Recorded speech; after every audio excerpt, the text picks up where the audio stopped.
Bismillahirrahmanirrahim. Assalamualaikum warahmatullahi wabarakatuh. Alhamdulillah wa syukurillah. Puji syukur kehadirat Allah Subhanahu wa Ta'ala, karena atas limpahan karunia-Nya kita masih diberikan kekuatan, kesehatan untuk mengikuti pembelajaran Al-Islam Muhammadiyah 2 dalam pertemuan kedua. Salawat serta salam kita aturkan kepada junjungan kita Nabi Allah Muhammad SAW, keluarga dan para sahabat beliau, serta para ulama, ya, orang-orang yang beriman yang tetap istiqomah hingga akhirul zaman. Amin ya rabbal alamin. Jadi dari pertemuan kita untuk mata kuliah Islam kedua ini, dari pertemuan kedua kita akan membahas tentang ibadah. Namun sebelum kita membahas ibadah, kita memahami dulu apa hukum Islam itu. Ya, hukum Islam menurut ulama usul ialah doktrin syar'i yang bersangkutan dengan perbuatan orang-orang mukallaf secara perintah atau diperintahkan, memilih atau berupa ketetapan. Sedangkan menurut ulama fikih hukum syara ialah efek yang dikehendaki oleh kitab syar'i dalam perbuatan sebagai wajib, haram, dan mubah. Ya. Jadi kita akan masuk pada pembahasan, ya, dua macam hukum Islam. Pertama, hukum taklifi, dan yang kedua hukum wajib. Yang pertama kita akan membahas tentang hukum taklif. Hukum taklif ini merupakan kitab atau perintah Allah Subhanahu wa Ta'ala yang berbentuk tuntutan atau pilihan. Ya, hukum taklif itu. Jadi hukum taklif itu adalah tuntutan atau pilihan. Jadi macam-macam hukum taklif. Pertama, wajib. Wajib ini ketika kita melakukan, kita akan mendapat pahala, dan ketika kita meninggalkan, maka kita akan mendapatkan dosa. Contoh pertama, kita melaksanakan syahadatain, ya, itu kewajiban kita sebagai umat Islam, bahwa ketika kita sudah syahadat, ya, mengucapkan dua kalimat syahadat, berarti kita benar-benar muslim. Kedua, sholat 5 waktu. Ya, ketika kita mengerjakan maka kita mendapat pahala, dan ketika kita meninggalkan maka kita akan mendapat dosa. Kita berpuasa pada bulan suci Ramadan, ya, itu juga hal yang wajib. Ketika kita mengerjakan kita mendapat pahala, ketika kita meninggalkan kita mendapat dosa. Keempat, yaitu zakat. Zakat ini sama juga, ya, artinya wajib hukumnya, bahwa ketika kita mengerjakan dapat pahala, meninggalkan mendapat dosa. Haji ini apabila kita sudah mampu, ya, kita harus naik haji untuk mendapat pahala. Tapi ketika kita mampu kemudian kita tidak naik haji, maka kita akan mendapat dosa, ya. Seperti itu.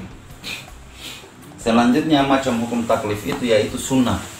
Sunnah ini ketika kita mengerjakan, ya, kita mendapat pahala, dan ketika kita tidak mengerjakan tidak mendapat dosa, ya. Contoh misalnya sholat lail atau sholat malam, tidak diwajibkan untuk kita melaksanakan sholat malam, tetapi ketika kita melaksanakan sholat malam kita akan mendapat pahala. Seperti misalnya sunnah puasa di Senin dan Kamis, ya, Senin dan Kamis. Ketika kita misalnya berpuasa di Senin Kamis itu kita mendapat pahala, dan ketika kita meninggalkan juga tidak mendapat dosa. Yang ketiga, macam hukum taklif itu adalah tahrim. Tahrim ini adalah tuntutan untuk tidak mengerjakan suatu perbuatan dengan tuntutan yang pasti, sehingga tuntutan untuk meninggalkan suatu perbuatan itu wajib dipenuhi. Misalnya babi, ya, itu haram.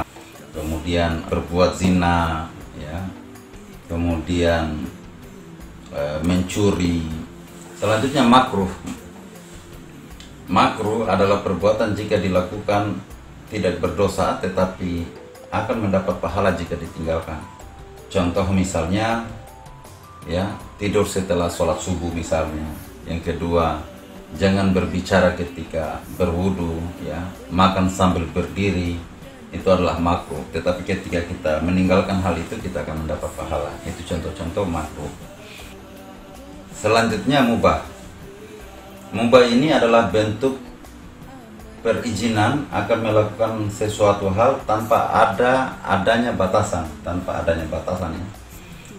Diterangkan pula bahwa mubah ini dapat diartikan sebagai bentuk menampilkan sesuatu dan melepaskan sesuatu. Ya. Contoh mubah ini yang dibolehkan itu, yang pertama itu, ya banyak hal, belanja misalnya, atau kemudian melamun, ya jalan-jalan dan lain sebagainya, itu hal-hal yang boleh-boleh saja. Itulah hukum-hukum yang bersifat hukum taklif. Ya. Kemudian syarat terkena hukum taklif, ya ada beberapa syarat yang bisa terkena hukum taklif. Seseorang terkena hukum taklif tadi antara meninggalkan dengan tidak, ya jika pertama balik dewasa. Ya, jadi kalau yang masih anak-anak itu belum mendapat hukum taklif, jadi dia anak-anak itu belum berdosa ya. Ketika dia mengerjakan itu, misalnya tidak sholat anak-anak TK misalnya, ya atau SD yang belum balik, ya itu tidak terkena hukuman taklif.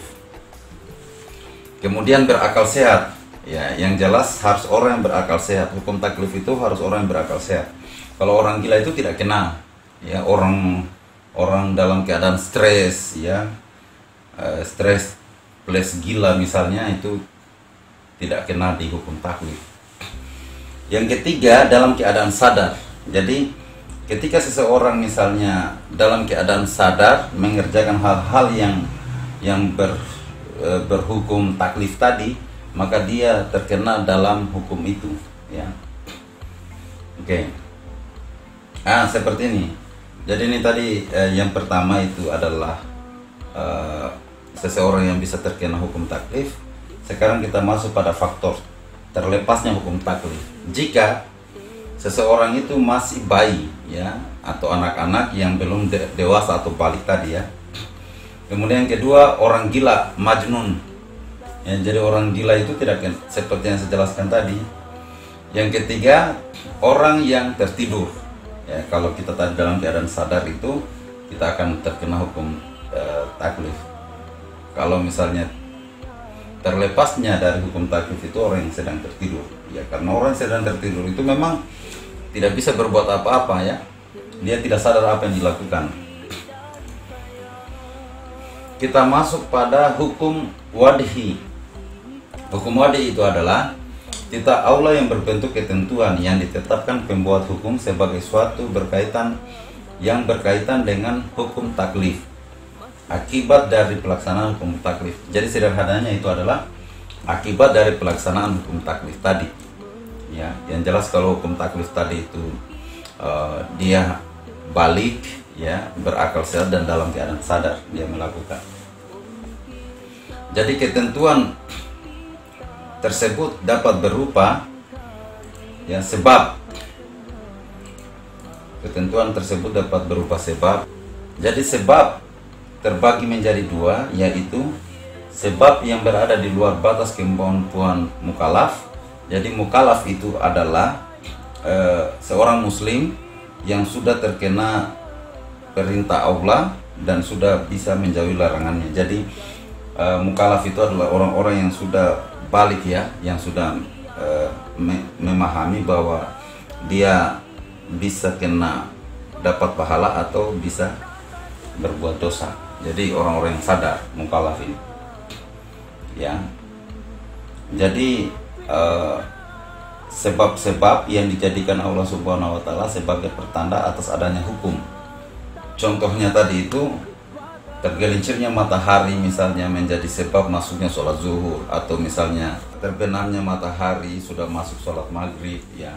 Jadi itu adalah sebab yang berada di luar batas kemampuan mukallaf, ya. Selanjutnya yang kedua, sebab yang berada dalam batas kemampuan mukallaf, ya. Tadi di luar batas kemampuan mukallaf, sekarang yang berada dalam batas kemampuan mukallaf, yaitu sebab bentuk perbuatan mukallaf yang ditetapkan oleh syar'i akibat hukumnya. Umpamanya misalnya keadaan dalam perjalanan menjadi sebab bolehnya, ya, mengkisos, ya, sholat. Nah, jadi misalnya kita dalam perjalanan, karena itu syar'inya, ya, jadi kita bisa mengkisos sholat kita, ya, atau kita bisa jamak. Yang kedua, syarat, ya. Syarat ini adalah sesuatu yang tergantung kepada adanya suatu hukum, itu adalah syarat. Salah satu contoh syaratnya itu adalah seperti misalnya dalam sebuah perkawinan, dengan tidak adanya seorang wali misalnya di samping pengantin prianya, masih bisa ada syarat lain seperti saksi, akad, dan lainnya. Jadi selanjutnya larangan atau mani. Kata mani ini jangan disalahartikan, ya. Mani yang dimaksud ini adalah larangan atau penghalang, yaitu sesuatu yang dari segi hukum keberadaannya mentiadakan tujuan dimaksud dari sebab atau hukum. Jadi mani ini yang berpengaruh terhadap sebab. Misalnya hutang seseorang, ya. Bagi orang yang berhutang itu meskipun jumlah kekayaannya sudah mencapai yang sudah semakin sedikit, tapi dia tetap disebut mani atau penghalang atau larangan. Kemudian ketentuan hukum wadi yaitu sah bahwa perbuatan itu mempunyai pengaruh dalam kehidupan dunia, yaitu mempunyai arti secara hukum. Ibadah dikatakan sah bila telah memadai dan telah melepaskan orang yang melaksanakan dari tanggung jawab terhadap Allah, dan telah menggugurkan dari kewajiban qada dalam hal yang dapat diqada, ya. Misalnya berhaknya atas pahala dari Allah Subhanahu wa Ta'ala, ya. Jadi sah itu dalam bidang ibadah, ya, telah tercapai tujuan, itu adalah sah. Sah itu adalah ibadah yang telah tercapai tujuannya, itu adalah sah. Kemudian batal. Selanjutnya batal adalah kebalikan dari sah. Kalau misalnya sah tadi itu tujuan sudah terpenuhi, kalau batal itu istilahnya sudah tidak diterima, itu batal. Jadi perbuatan itu sudah tidak diterima. Yang terakhir, ruksyah, masuk bagian dari kebalikan sah tadi, ya, bahwa ruksyah berlaku di kalangan ulama Hanafiyah. Itu pun berlaku hanya dalam bidang muamalah, yaitu akad yang telah memenuhi syarat-syarat yang melengkapi sebab atau tidak terdapat padanya mani atau larangan tadi, ya, atau misalnya penghalang tadi. Namun dalam menetapkan hukum tidak sah terdapat perbedaan pendapat, ya. Jadi ruksyah itu sebenarnya dia berlaku pada bidang muamalah saja, ya, bahwa diwajibkan ketika misalnya kita menikah harus ada akad-akad yang sudah disahkan atau syarat-syarat yang sudah disahkan, itu adalah ruksyah. Kemudian kita masuk pembahasan ijtihad. Ya, ijtihad ini adalah mencurahkan segenap kemampuan mujtahid dalam mendapatkan hukum dengan suatu metode atau metodologi yang benar, ya, itu adalah ijtihad. Jadi ada beberapa istilah yang perlu diketahui dalam agama Islam. Yang pertama tarjih, ya. Secara etimologi tarjih itu berasal dari kata rajaha, ya, rajaha yang bermakna unggul atau kuat, itu adalah tarjih. Secara terminologi, bahwa tarjih itu adalah menguatkan salah satu dalil atau hukum terhadap dalil hukum yang lainnya. Selanjutnya ittiba, ya, ittiba secara etimologi berasal dari kata tabah, ya, taba'ah. yang bermakna menerima atau ikut.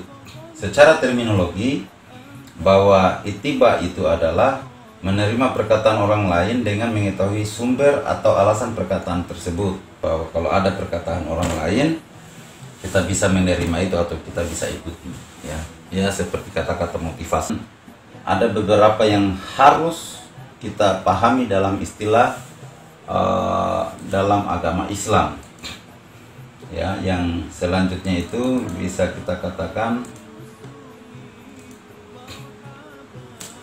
taklid. Ya, taklid ini secara etimologi berasal dari kata qallada yang bermakna meniru. Secara terminologi mengikuti pendapat orang lain tanpa mengetahui sumber alasannya. Jadi kalau taklid ini ya biasanya kita sering dengan taklid buta ya. Maksudnya taklid ini kita mengikuti pendapat orang lain yang belum tentu informasi itu benar adanya ya, tanpa mengetahui sumbernya itu dari mana, yaitu taklid ya. Kalau sudah disebut taklid buta itu berarti sumbernya itu sudah tidak jelas, sama sekali tidak bisa dipegang. Yang selanjutnya bid'ah. Secara etimologi ya berasal dari kata taba'ah.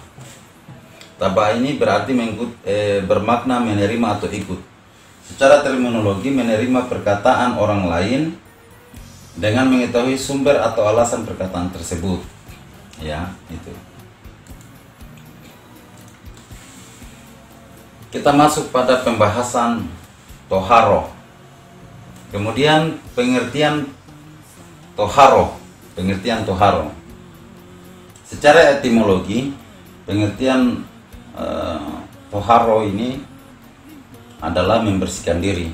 Ya, secara terminologi bersuci dengan tata cara yang telah ditentukan oleh syara atau guna menghilangkan najis dan hadas. Ya. Kita bagi menjadi dua, ada hadas, ada najis. Ya, hadas ini ada hadas kecil dan ada hadas besar. Ya. Hadas kecil ini kita wudu atau menggunakan tayamum. Ya, jadi hadas kecil ini misalnya kita terkena air kencing bayi, ya kita bisa berwudu ulang atau tayamum ulang. Atau misalnya kita buang angin ya, itu kita harus mensucikan diri lagi atau berwudu atau tayamum kembali. Kemudian hadas besar itu ketika misalnya kita memegang kotoran ya. Jadi hadas besar itu disebabkan seperti misalnya bersetubuh atau keluar mani. Itu untuk laki-laki, sedangkan untuk perempuan itu biasanya itu ya haid ya, nifas atau melahirkannya dan melahirkan. Itu untuk perempuan. Itu adalah hadas besar. Jadi kita perlu mandi. Ya, disebut mandi wajib. Kemudian najis. Najis ini hal-hal kita harus mensucikan diri dari najis itu. Secara etimologi, segala sesuatu yang dipandang kotor. Secara terminologi, macam-macam kotoran yang dapat menghalang sahnya sholat ataupun sahnya tawaf. Ya, jadi seperti saya katakan tadi bahwa najis itu berupa bangkai, darah, daging babi, ya, anjing, air liur anjing, ya, kotoran manusia, khamar, muntah. Jadi itu adalah benda-benda yang najis. Hadas secara etimologi adalah keadaan atau situasi. Itu hadas ya. Bahwa keadaan tidak disucikan yang mengenai pribadi muslim sehingga menyebabkan terhalangnya orang itu melaksanakan sholat atau tawaf.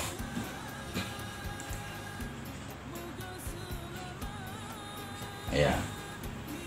Macam-macam hadas tadi itu seperti yang saya jelaskan tadi. Hadas besar itu mengeluarkan mani, ya, kemudian hubungan badan, ya, kemudian untuk perempuan itu haid misalnya nifas, ya, kemudian hadas kecil itu keluar dari dua jalan, menyentuh kemaluan tanpa alasan, ya, tidur nyenyak, itu adalah hadas kecil.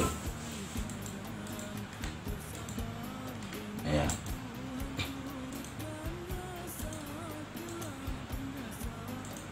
Cara mandi hadas besar, yang pertama membaca basmalah, yang kedua membasuh dan menghilangkan kotoran yang menempel, yang ketiga berwudu, dan untuk membasuh kaki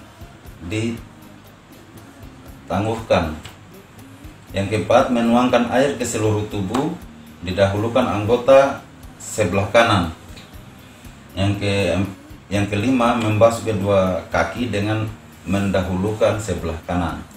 Jadi mandi yang disunahkan itu ketika kita mandi, ya mandi Jumat itu disunahkan ketika kita mau melaksanakan sholat Jumat, diwajibkan untuk melaksanakan, untuk kita mandi. Kemudian mandi setelah memandikan mayat itu juga diwajibkan. Selanjutnya mandi masuk ke kota Mekah, kemudian mandi ihram, ya itu adalah mandi yang disunahkan.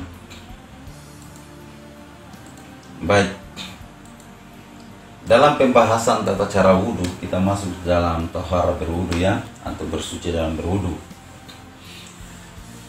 Tata cara berwudhu, pertama niat ya. Dalam tarjih Muhammadiyah, niat ya kita hanya meniatkan saja. Yang kedua, kita membaca basmalah. Yang ketiga, membasuh tangan.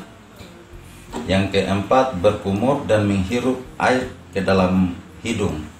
Jadi gini, jadi habis kita membasuh telapak tangan, kemudian kita berkumur dan menghirup air ke dalam hidung.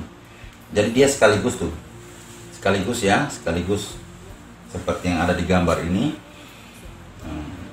Jadi dia sekaligus berkumur dan menghirup air ke dalam hidung. Yang selanjutnya, membasuh muka secara merata. Jadi membasuh muka itu secara merata dan bersihkan kedua kelopak mata. Ya. Selanjutnya, membersihkan tangan sampai ke siku, dimulai dengan kanan, kemudian yang kiri, ya itu adalah masuk pada bagian pergelangan tangan. Selanjutnya mengusap kepala, ya, jadi mengusap kepala dari ujung muka kepala sehingga tengkuk, ya, dan kembali lagi pada permulaan, ya. Kemudian mengusap kedua telinga sebelah luarnya dengan dua ibu jari dan sebelah dalamnya dengan kedua telunjuk. Jadi posisinya seperti ini ya. Ya. Ada di dalam gambar ini. Selanjutnya membasuh kaki sampai kedua mata kaki, dimulai dengan kanan dan kemudian yang kiri. Yang selanjutnya tertib, ya, tertib dan membaca doa.